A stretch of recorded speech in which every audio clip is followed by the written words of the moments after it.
Well, on the ground in Syria, a video posted online appears to show American-backed fighters shouting at US soldiers to leave a town. It's said to show members of the Free Syrian Army in Array, northeast of Aleppo. A small number of US soldiers reportedly entered the town as part of a Turkish operation against ISIL. Syrian activists say the troops have left the area but are still in the country. They're backing Turkey's military in northern Syria, where the fighting is ongoing.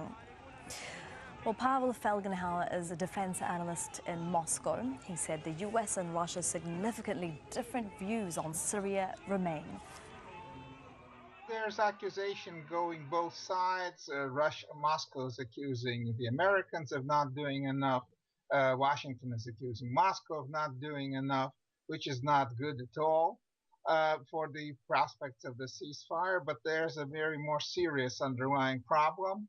Russia wants actually to achieve Bashar Assad regime winning the civil war and reestablishing rule over Syria, though maybe in a somewhat reformed form. While the United States and Russia wants to cooperate with the United States to persuade the United States that supporting Assad is much better, is a better option than supporting the unruly Syrian opposition where there's a lot of Islamists.